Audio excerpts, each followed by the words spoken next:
देखो heading blood platelets.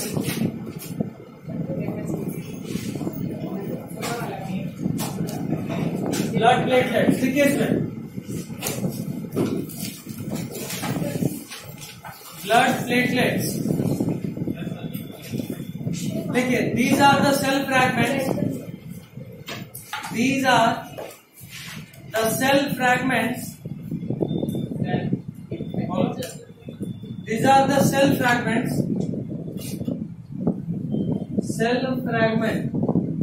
ये actually cell भी नहीं होता, सेल का टुकड़ा होता है। These are the cell fragments which help in clotting of blood. These are cell fragments which help in clotting of blood.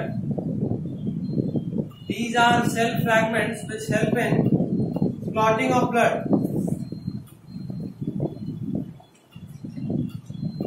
In case of injury, which helps in clotting of blood. In case of injury, तो अगर आपके body में कोई injury होता है तो वहां से ब्लड ऊज आउट होगा। ऊज आउट मतलब ब्लड बाहर निकलेगा, और जब ब्लड बाहर निकलेगा तो जो ब्लड का लॉस हो रहा है उसको रोकेगा कौन? प्लेटलेट्स। प्लेटलेट्स के बारे में खास बात क्या है कि ये हमेशा ही ब्लड में होते हैं, but mind it blood is not always coagulated. खून हमेशा नहीं जमता है ना। ब्लड में प्लेटलेट्स तो हमेशा ही होते हैं, लेकिन खून हमेशा जमता है क्या? आपके बॉडी के अंदर खून कभी जमता है? अगर जम जाएगा then it will be a case of heart attack. Blood clotting नहीं होना चाहिए। तो मतलब ये कि अंदर में प्लेटलेट है लेकिन क्लॉटिंग होना भी नहीं चाहिए, और जब कट हो तो तुरंत क्लॉटिंग होना भी चाहिए। तो कोई तरह सा फैक्टर होगा ना जो ब्लड को जमाता होगा, खून को क्लॉट कराता होगा। हाँ, ऑक्सीजन के प्रेजेंस में ब्लड में एक फाइबर, जिसका नाम है फाइब्रिन। क्या नाम है? फाइब्रिन। ये एक्चुअली इनएक्टिवेटेड फॉर्म में ब्लड में होता है, प्रोफाइब्रिनोजेन के फॉर्म में। क्या नाम है? ये एक्स्ट्रा बता रहा हूं ना,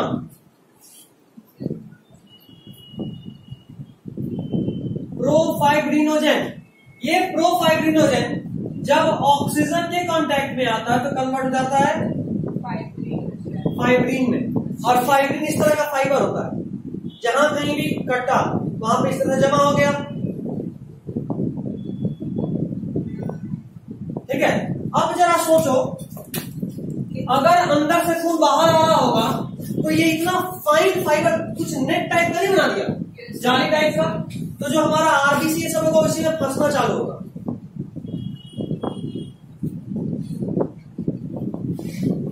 नोटिस करते होगे कि जैसे ही कट लगा तो ऑक्सीजन तो तुरंत कांटेक्ट में आ गया, तो फिर खून क्या तुरंत जमता है या एक आध मिनट के बाद जमता है? तो ये एक आध मिनट का टाइम इसलिए पे लग रहा है क्योंकि यहाँ आरबीसी जमा हो रहा है।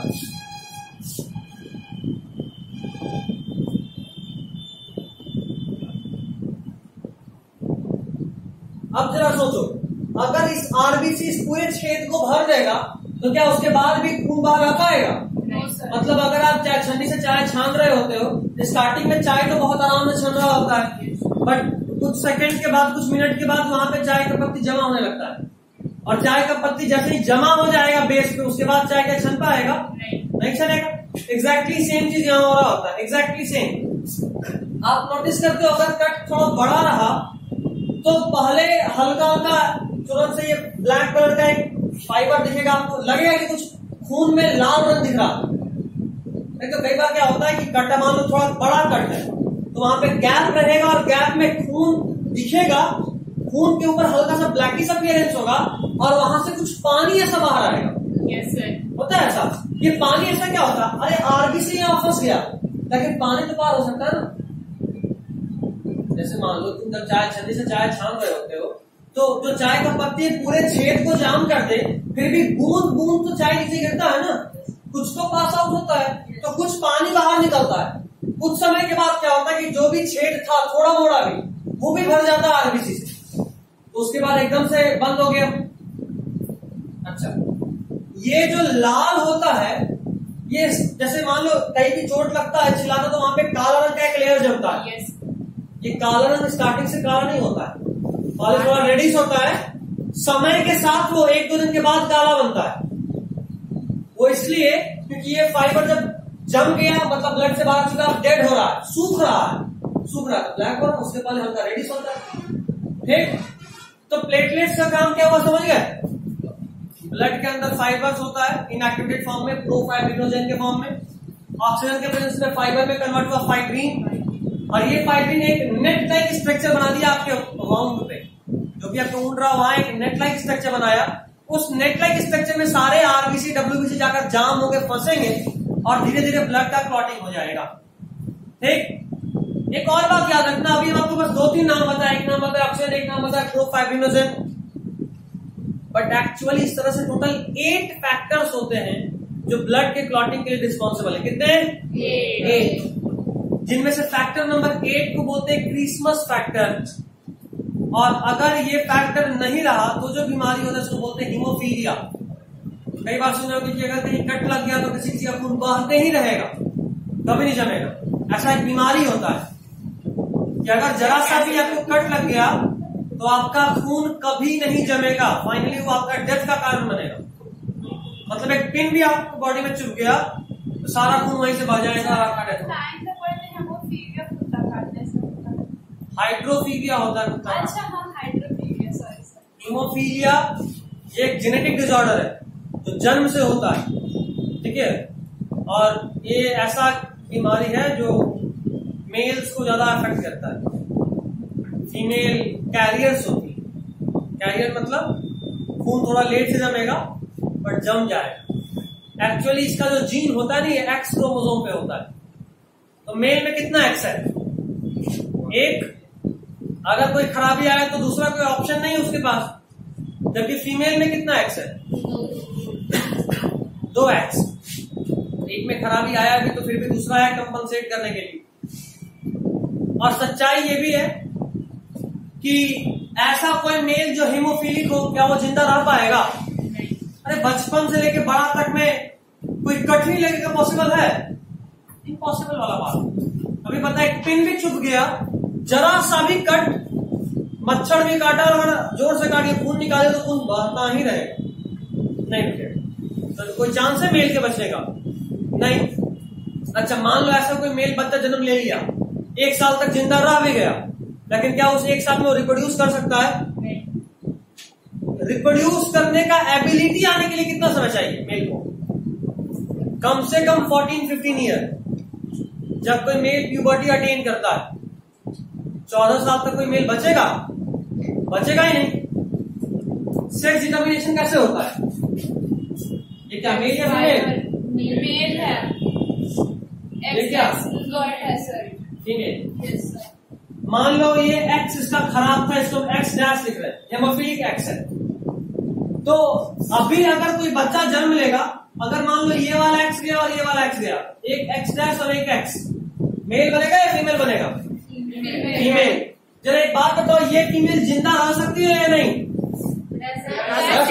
अरे एक खराब एक तो सही है ना, ठीक। अच्छा, मान लो इस फीमेल का शादी हुआ किसी नॉर्मल मेल से, ठीक। अब देखो जरा, अगर इसका बेटा होता है और ये वाला एक्स जा रहा है, ऐसा केस आएगा? होगा? ये बच्चा जिंदा रह सकता है? नहीं। अच्छा, अगर ये वाला एक्स से बेटा हुआ तो नॉर्मल है, नॉर्मल। अच्छा, यहां से देखो फीमेल का केस देखो, कलर चेंज कर देता हूं ताकि ज्यादा समझ में आए। फीमेल का केस जिंदा रहेगी? रहेगी। ये हमारा एक्स तो पार हो गया, इसका बात ये फीमेल तो नॉर्मल है, ये वाला एक्स और ये एक्स तो नॉर्मल। मतलब ये है कि इनमें से एक बच्चा मर जाएगा, दिख रहा है? फीमेल जिंदा रह नहीं सकता, और ये फीमेल खुद तो जिंदा रह ले, but she is carrier. Carrier ये अपने बच्चों को दे सकती है, खुद जिंदा रह ले। तो ये जो अभी बताएं आपको बहुत हाई लेवल है, सीधा क्लास 12 और मेडिकल में पूछता है, लेकिन इतना इजी कि समझ में एकदम आराम से आ गया होगा। यहाँ कुछ भी नहीं है जो दिमाग खराब करे, बहुत सिंपल सेक्स डिटर्मिनेशन का बस बात हो रहा है। बस एक बात याद रखना है, अगर खून ना जमे तो एक बीमारी होता नाम है हीमोफीलिया, ये हीमोफीलिया जेनेटिक डिसऑर्डर है, जन्म से होता है, और इसका जो जीन होता है वो कहाँ होता है? एक्स क्रोमोसोम, फीमेल नहीं, एक्स क्रोमोसोम पे। एक्स तो मेल में भी हो सकता है ना, तो एक्स क्रोमोसोम पे होता है। कहाँ होता है? एक्स क्रोमोसोम में। अब इतना पता है तो फिर ये तो नॉर्मल सा बात है। एक तो अच्छा, फीमेल कभी भी, हम अभी बोले नॉर्मली फीमेल में ये बीमारी नहीं दिखता। फीमेल में बीमारी कब दिखेगा? जब ये वाला एक्स किसी फीमेल ऐसी, जैसे मान लो यहां पे बात नहीं करते, यहां बात करते हैं, इस कैरियर फीमेल का शादी किसी हीमोफिलिक मेल से हुआ, तभी चांस बनता है कि यहां से भी एक्स डैश और यहां से भी एक्स डैश आए, तो ये सिम्टम दिखेगा। दोनों एक्स खराब है। इसी केस में फीमेल में सिम्टम दिख सकता है, इस केस में दिखेगा क्या? नहीं, सिर्फ इस केस में। और ये केस आने के लिए एक ऐसे मेल को कम से कम 15 नहीं, समझेगा? तो ये ही पॉसिबल नहीं, इसलिए ये भी पॉसिबल नहीं। अगर हम किसी आदमी को बचा लिए 15 साल तक कि उसमें स्पर्म बन जाए, तो फिर ये भी हम करा सकते हैं, लेकिन जाहिर सा बात है मान ही जाएगा तो कराएंगे क्यों, है ना? और दूसरी बात, इसको 15 साल बचाना मतलब एकदम से उसको एक बलून के अंदर बंद कर देना, जहां वो बाहर कभी निकल नहीं सकता, निकला मच्छरों काट तो गए, समझे बात? बहुत खतरनाक बीमारी है, लेकिन इस बीमारी का एक और नाम बड़ा मस्त है। सर, इसको ट्रीट करने का है ऑप्शन है, कोएगुलेंट्स डालते हैं, कुछ कट लगा तो वहां पे ब्लड क्लॉट की दवा डालते हैं, वो जम जाए। फैक्टर 8 का इंजेक्शन देते हैं, फैक्टर 8 अक्सर कम गायब हो जाता है, उसका इंजेक्शन देते हैं कि ब्लड में आर्टिफिशियली फैक्टर 8 आए। अभी ये कुछ हद तक पॉसिबल है ऐसे लोगों को भी जिंदा रख लेना, बट लॉन्ग लाइफ नहीं होता ना, ये सब बहुत रेयर है, इंडिया जैसे में तो कम है। रेयर डिजीज इंडिया में बहुत ज्यादा। एग्जाम्पल दे देते हैं। हाँ, इसका एक और नाम है रॉयल डिजीज, शाही बीमारी, शाही। ऐसा इसलिए क्योंकि ब्रिटिश की जो महारानी है एलिजाबेथ, वो हेमोफिलिक थी, वो भी हेमोफिलिक, जाहिर सा बात है वो कैरियर होगी थी, इसमें ये नहीं खेला था कैरियर थी, फीमेल है ना, वो भी कोई हेमोफिलिक एसिड तो बचती नहीं, कैरियर थी। इसीलिए सुनते होगे कि वहां पे महारानी का प्रथा है, राजा नहीं मरता, राजा जल्दी मर जाता था, वो यूं ही नहीं मरता था, वो इसलिए मरता था क्योंकि वो हीमोफिलिक होता था, ठीक है? और एक बहुत बढ़िया सा सुपरस्टिशन भी तैयार हो गया था। कहा जाता है कि जो कोहिनूर है, क्योंकि ब्रिटिश की जो शाही खानदान का मुकुट है, कोहिनूर उसमें लगा हुआ है, तो कहते हैं कोहिनूर सिर्फ फीमेल्स पे सूट करता है। जो भी मेल कोहिनूर पहनने का कोशिश किया बहुत जल्दी मर गया। कारण उल्टा था, कारण ये था, देखो हर जगह मेल डोमिनेटिंग सोसाइटी होता है, मेल डोमिनेटिंग सोसाइटी, तो अगर मेल मुकुट पहना, आप हीमोफिली के टपक गए और दोस्त पड़ गया बेचारा कोहिनूर पे, तो गलती कोहिनूर का नहीं था, गलती जीन में था। एलिजाबेथ में म्यूटेशन होकर वो हीमोफिलिक हो गई, और एक बार हीमोफिलिक हो गई तो अब उसके खानदान में चला आ रहा है, क्योंकि क्वीन है तो आप उसको भगा भी नहीं सकते, है ना, तो चला आ रहा है। खैर, छोटे सा बात में बहुत डिटेल आपको बताया। कुछ हटा, कुछ लिखना है, नहीं लिखना है? बोलिए सर। ये वाला पॉइंट लिख लेना, ये डायग्राम वाले बनाओ, ये सब छोड़ सकते हो। मन है तो अगर आपको आगे बायोलॉजी लेना है देन गो फॉर इट, नहीं लेना है तो फिर नो नीड। या हम अभी बोलेंगे कि अभी तो बना लो, इसलिए क्योंकि अभी तुम खुद ही कंफर्म नहीं हो कि बायो लेना ही लेना, बायो या मैथ में तुम खुद ही कंफर्म नहीं हो। अभी लास्ट तक आते थे, मूड कितना बार बदलेगा, इसीलिए अभी से क्यों हाथ में बांध लेना, बना लो। कोई ऐसा हार्ड सा चीज तो बताए नहीं, बहुत सिंपल सा बात है। अच्छा, 2-3 बात जो बोले वो भी नोट करना, जो हमसे बोले लिखवाए नहीं है। बीमारी का नाम हीमोफीलिया, एक्स क्रोमोसोम पे होता है, फीमेल हमेशा कैरियर होती है, एक्चुअल फीमेल हीमोफिलिक को जिंदा रहती ही नहीं। इसका नाम रॉयल डिजीज भी है, ब्रिटिश के जो रॉयल फैमिली उसमें मिलता है, और ब्लड क्लॉटिंग के लिए कितने फैक्टर, ये छोड़ दो, ये बहुत फैक्टर, तो लेकिन ये बहुत एक्स्ट्रा हो जाएगा, एम पे पूछता है। अच्छा सर, ये 8 फैक्टर क्या क्या है? याद दिला एक बार एप्पल से सर्च करके देखते हैं क्या आता है। करके आ जाएगा, बहुत सिंपल, बहुत कॉमन है।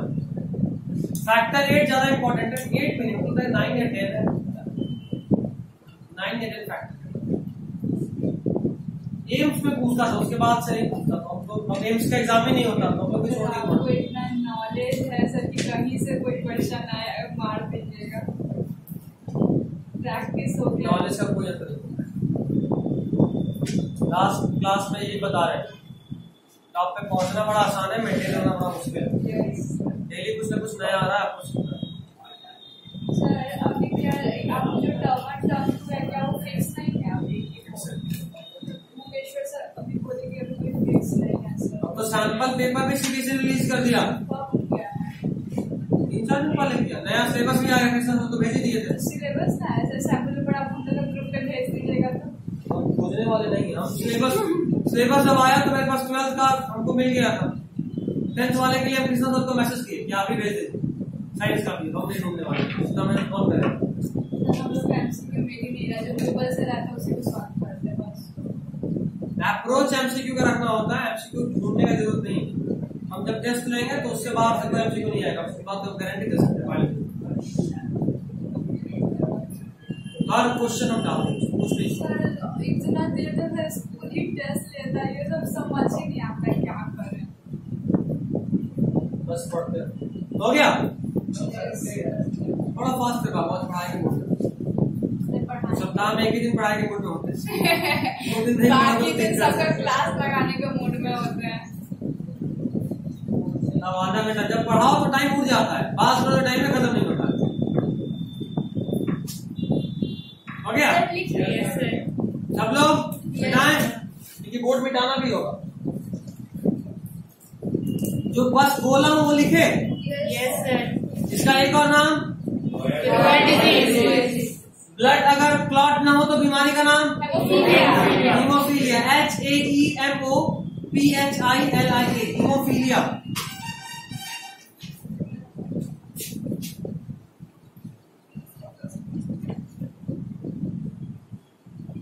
ये जेनेटिक डिसऑर्डर है, जन्म से होता है, ये कोई वायरल या बैक्टीरियल इन्फेक्शन नहीं है, जन्म से होता है। अगर जीन रहा तो ठीक है, जीन डिलीट हो गया या नहीं रहा किसी तरीके से तो ये बीमारी हो जाएगा, ठीक है। हीमोफीलिया में ब्लड फेल्स टू क्लॉट, लिख देता हूं shortcut, blood fails to clot.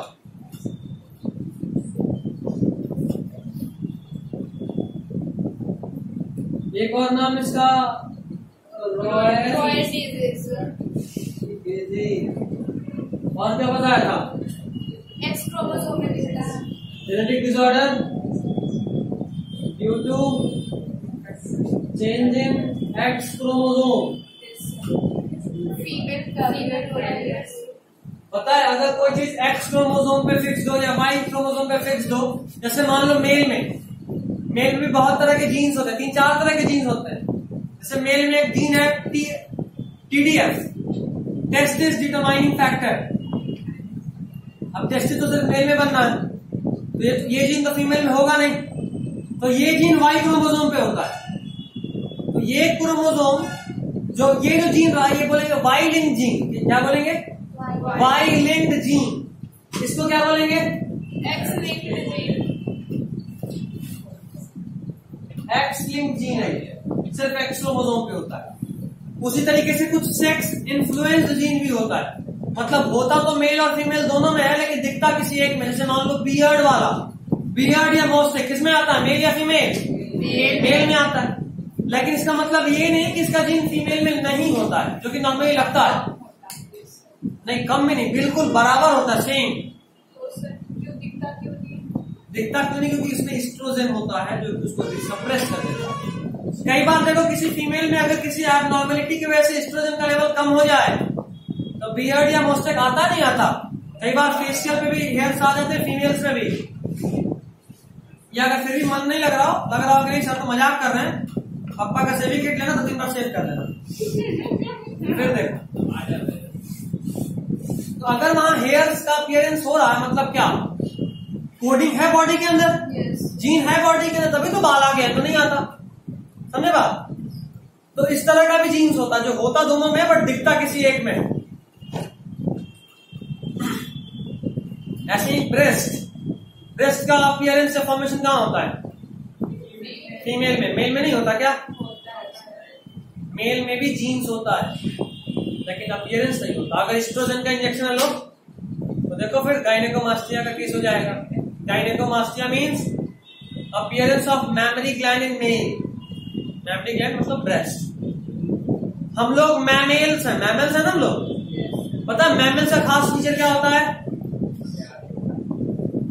Mammal का खास फीचर जो आप लोग जानते होंगे वो ये कि जो बच्चा देता हो, लेकिन मैमल का असली फीचर ये है जो फीमेल अपने बच्चे को अपना दूध पिलाती हो। मीन्स कि female having mammary gland is mammal. Female having mammary gland is mammal. ठीक है। फिर आप एक्सेप्शन में पढ़े होंगे 9th या उसके पहले भी ओलंपियाड जो लोग दिए होंगे कभी पढ़े होंगे कि ऐसा मैमल जो अंडा देता है। सुने, duck bill platypus. Duck bill platypus इसका साइंटिफिक नेम है ऑर्निथोरैंकस। ऑर्निथोरैंकस। एक और होता है स्पाइनी एंटीटर, इसका साइंटिफिक नेम है इकिडना। तो ये दो ऐसा ऑर्गेनिज्म है, डक बिल प्लैटिपस और स्पाइनी एंटीटर, दो ऐसा मैमल है जो अंडा देता है। फिर तो टेंशन हो गया ना भाई कि अगर मैमल है तो अंडा क्यों देता है, और अगर अंडा देता है तो उसको मैमल क्यों बोल रहे हैं? क्योंकि हम जो डेफिनेशन जानते हैं वो ये कि मैमल वो जो अंडा ना दे सीधा बच्चे को जन्म दे। तो मतलब ये कि डेफिनेशन में कुछ प्रॉब्लम था। The correct definition is mammal is a group of organism या group of species in which the female nourish their baby by their own milk. जहां फीमेल्स या माएं अपने बच्चों को अपना दूध पिलाती हो, उन ग्रुप ऑफ ऑर्गेनिजम्स को हम क्या बोलेंगे? मैमल। कोई दिक्कत? ये सब 9th में क्लियर हो जाना चाहिए था बट आपका चैप्टर डिलीट था। डाइवर्सिटी उसका लास्ट टॉपिक यही था, डाइवर्सिटी का।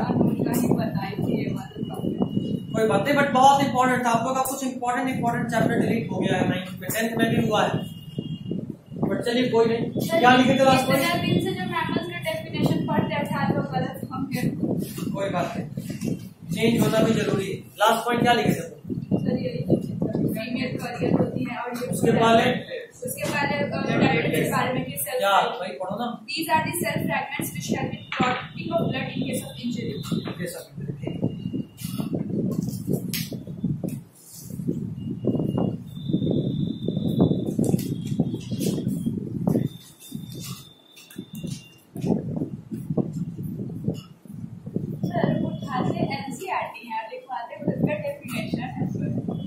क्या पढ़ाना ये तो देखना होता है। तो हम पढ़ाते अगर बुक नहीं देखेंगे तो यही हो जाता है।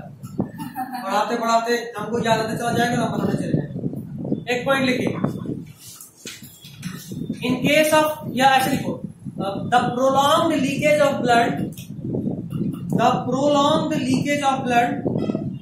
प्रोलॉन्ग मतलब लगातार अगर खून बॉडी से बाहर आए। सही बात सुनो, डॉक्टर बोलता है किसी एक्सीडेंट के बाद ये खून ज्यादा आ गया, खून चढ़ाना पड़ेगा। एक्चुअली हमारे बॉडी में तो हमेशा खून बन रहा होता, तो फिर खून चढ़ाने की जरूरत क्यों?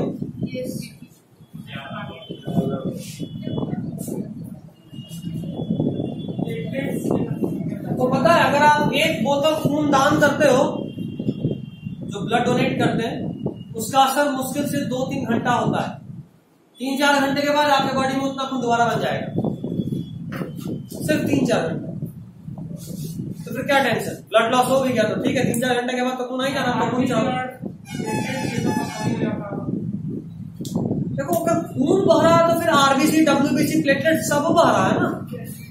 उसमें ऐसा थोड़ा ना कि खून बहा तो नहीं, यहाँ पे काटोगे तो खाली आरबीसी निकलेगा, पैर में काटोगे तो फिर सिर्फ डब्ल्यूबीसी निकलेगा, ऐसा थोड़ा ना होता। खून बहा तो सब कुछ बह रहा है। एक्चुअली ऐसा इसलिए होता है क्योंकि अगर आपके बॉडी में फ्लूइड का अमाउंट घटा, मतलब ब्लड का अमाउंट घटा, तो ब्लड के प्रेशर पे भी असर पड़ता है। ब्लड के प्रेशर पे भी असर पड़ता है और इसको मेंटेन रखना बड़ा जरूरी है। बताया था लास्ट क्लास में। ब्लड प्रेशर बढ़ गया तो कौन सा बीमारी? हाइपरटेंशन। घट गया तो हाइपोटेंशन।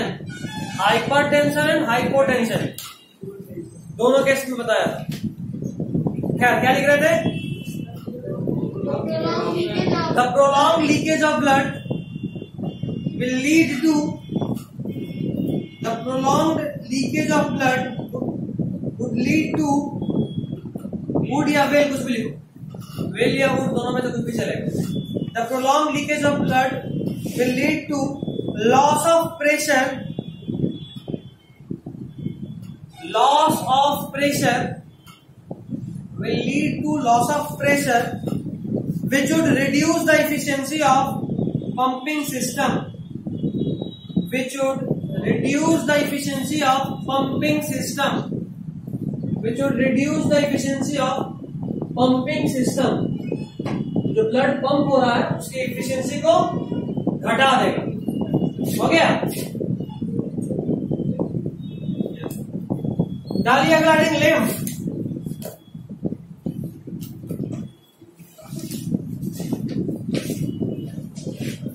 डालिए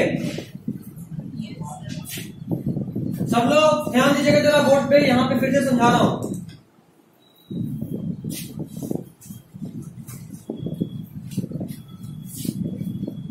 डायग्राम साथ साथ समझते चलो तो अच्छा रहेगा।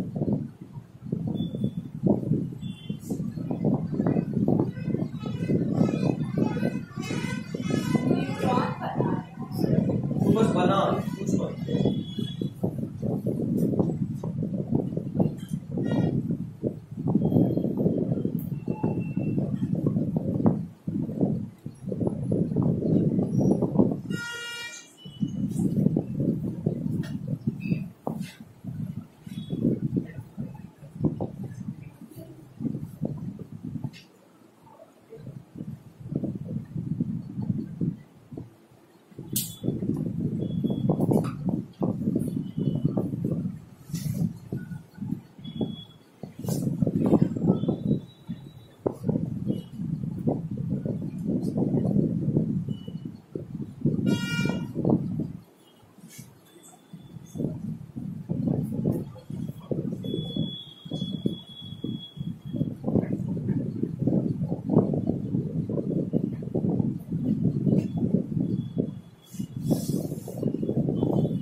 10 मिनट चाहिए समझाने के लिए, आपके पास सिर्फ 5 मिनट बनाने।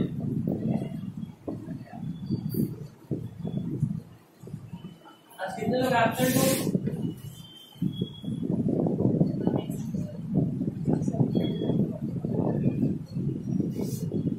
कितना एब्सेंट है?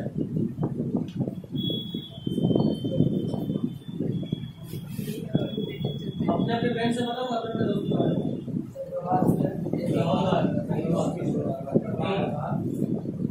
दोस्तों राहुल आयुष मिश्रा प्रभात तीन लोग। और कोई गर्ल साइड से कोई एब्सेंट है?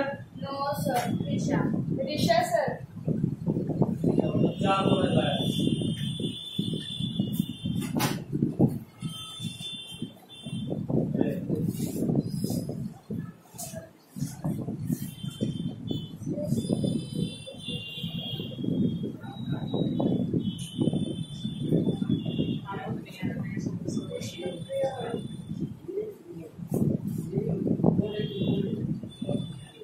Lymph node and 4DE.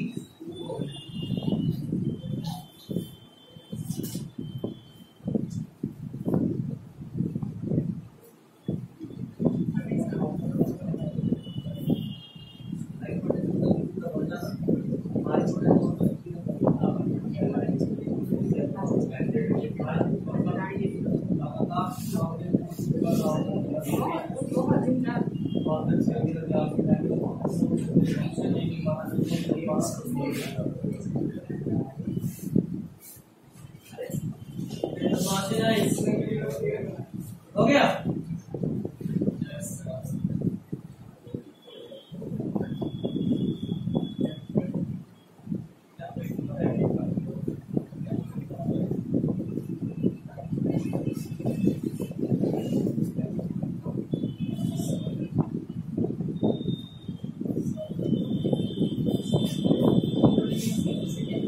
चलो अभी समझा रहा हूँ।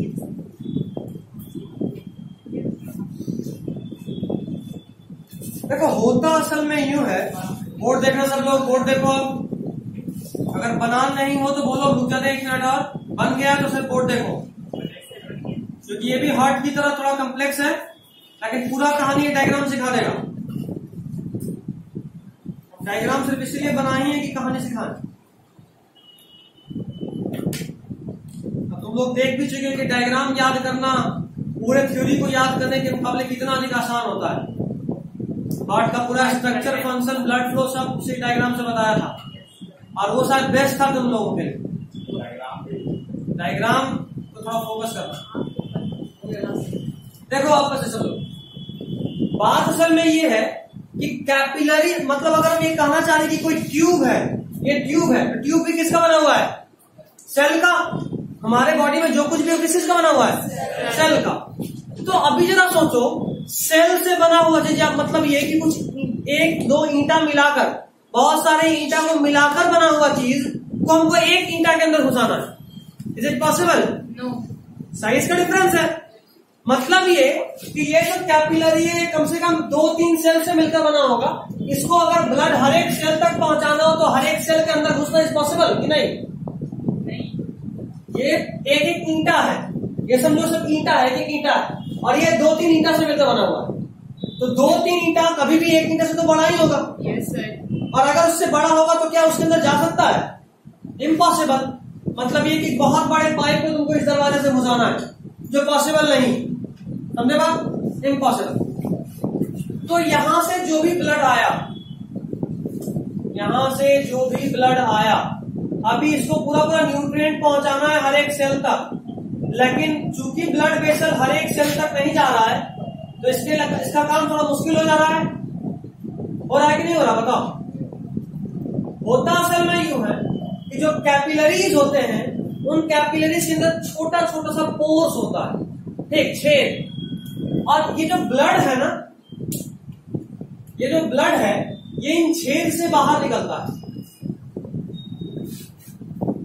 और ये पूरा पूरा ब्लड नहीं होता, आरबीसी बाहर नहीं आता, कुछ प्रोटीन भी नहीं आता है, डब्ल्यूबीसी आता है, थोड़ा थोड़ा प्लेटलेट्स आता है, ये सब आता है, ठीक है। आरबीसी बाहर नहीं आता, आरबीसी बाहर नहीं आता, ध्यान रखना।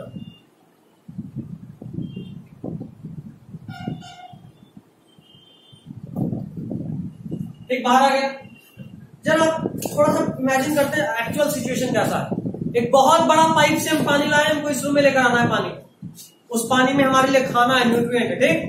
बहुत बड़ा पाइप, इस गेट से बड़ा पाइप, और हमको खाना अंदर लाना है, और ये मेरा जरूरत है तभी जिंदा रहेंगे, और पाइप अंदर आ नहीं पा रहा है।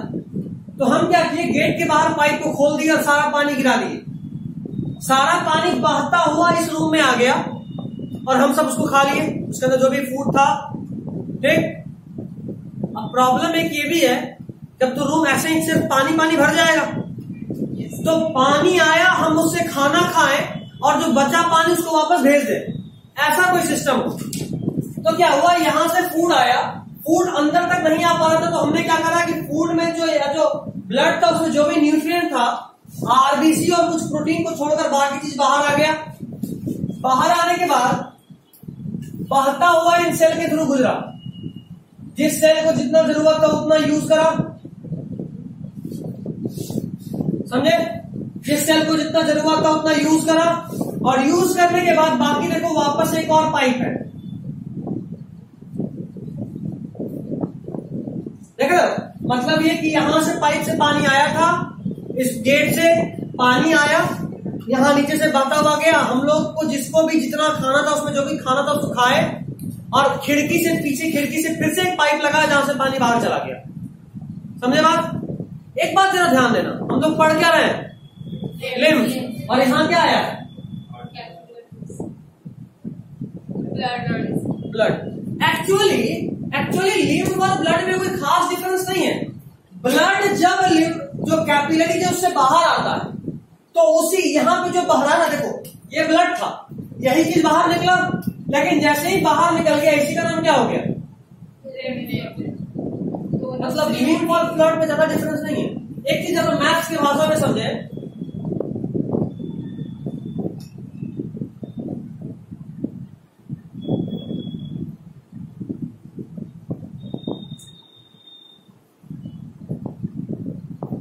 ब्लड में से आरबीसी और थोड़ा बड़ा प्रोटीन निकाल दो, तो जो बचा उसको क्या बोलते हो, लिम्फ। ऐसा क्यों बोले, क्योंकि यहां से सब कुछ बाहर नहीं निकला था, आरबीसी तो एकदम नहीं निकला था और कुछ प्रोटीन भी नहीं निकला था, तो जो बाहर आया वो लिम्फ कहलाया। अच्छा, लिम्फ जिस चैनल में जाकर जमा हुआ, यहां तक वो ब्लड था इसलिए इसको कैपिलरी बोले, ब्लड वेसल बोले। यहां बाहर निकलने के बाद ये लिम्फ ब्लड रहा, क्या इसका नाम क्या हो गया, लिम्फ। और ये लिम्फ जब यहां जमा हुआ, इस चैनल में गया, तो इस चैनल का नाम हो गया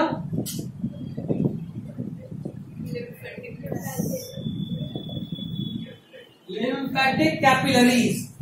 ठीक, अब देखो ये सारा लिम्फेटिक कैपिलरी जो है वो लिम्फ चैनल के थ्रू होते हुए कहां जमा हो गया, लिम्फ नोड में, और लिम्फ नोड से फाइनली जाकर कहां मिल गया, ब्लड में वापस चला गया।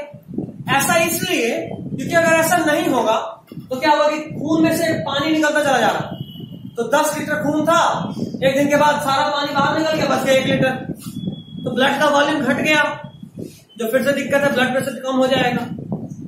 ठीक, यहाँ से जो पानी आया फिर वो वहां जाके मिलके फिर निकलेगा, फिर हाँ, फिर यहां से आया, ब्लड में जो न्यूट्रिएंट था ब्लड में मिल गया तो वॉल्यूम बराबर हो गया, फिर से ब्लड डाइजेस्टिव ट्रैक्ट से गुजरा, उसमें न्यूट्रिएंट आ गया, फिर से यहां से निकला, लगातार साइकिल की फॉर्म में चलता रहेगा। एक बीमारी होता है, नाम शायद सुने होंगे आप लोग, एलिफेंटियासिस,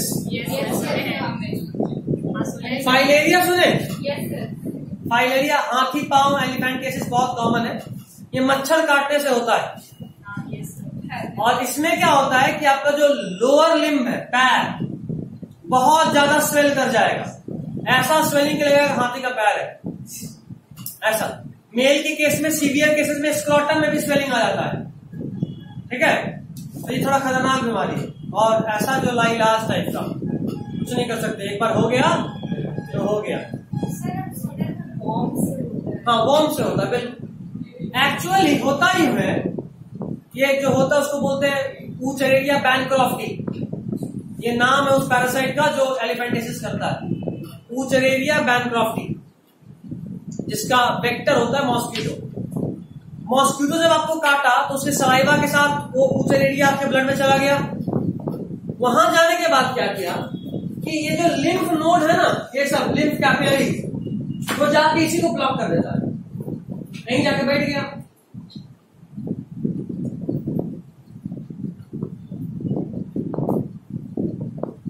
ये जो ग्रीन दिखा रहे हैं आपको, ये वो पैरासाइट दिखा रहे हैं, ऊचरेरिया। अब जरा बताओ, लिम्फ का निकलना तो मजबूरी है, लिम्फ नहीं निकलेगा तो सेल को न्यूट्रिशन मिलेगा क्या? नहीं। तो लिम्फ निकला लेकिन वापस लौट पा रहा है? नहीं। तो ये उसी ऑर्गन में जमा होने लगेगा, होगा ना, और जमा होने से क्या होगा? स्वेलिंग। ठीक है, तो ये होता है एलिफेंटियसिस।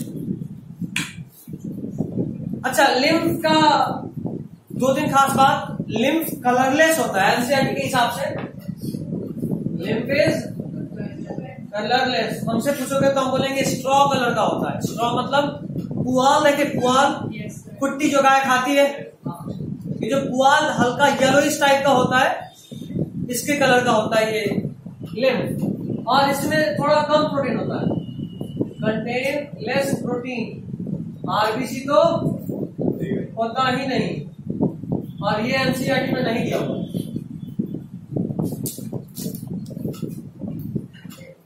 अच्छा, लिम्फ का एक आध काम और होता है, ये जो इंटेस्टाइन में एब्जॉर्ब फैट होता है ना, उसको यही लेकर आता है। Carries the digested fat in the intestine. Carries the digested fat in the intestine. ठीक है, चलिए लिम्फ भी यहीं पे खत्म हुआ। चूंकि अब आपको एग्जाम जो देना है वो एमसीक्यू देना है, तो आपको पॉइंट जानना जरूरी है, ना कि कहानी, है ना। लंबा लंबा लाइन लिखे, लेकिन आपको पॉइंट पता होना चाहिए। सारा पॉइंट इस स्पीकर में इंक्लूडेड है, विथ पूरा पूरा कहानी। कहोगे तो अगले क्लास में उसको वर्ड्स में लिखवा भी दूंगा, अगर याद नहीं रहा तो एक बार देख लेना। याद रहा तो ठीक है, नहीं रहा तो लिखवा ही दूंगा, छोड़ने का मतलब। लिम्फेटिक सिस्टम, एक पूरा पूरा लिम्फेटिक सिस्टम। बिल्कुल, असल में ये जो लिम्फ नोड है ना, यहीं पे हमारा एंटीबॉडी बी और टी सेल्स सुने ना, कोविड में खूब सुनने को आया है। बी सेल्स, टी सेल्स, ये जो बी और टी सेल्स होते हैं ना, वो यहीं पे जाके मैच्योर करते हैं लिम्फ नोड में। क्योंकि जो भी बैक्टीरिया होगा वो सब हमारे सेल को हैम्पर करता है। तो यहाँ पे बैक्टीरिया निकला और लिम्फ के साथ बढ़ता हुआ कहाँ आ गया? लिम्फ नोड में।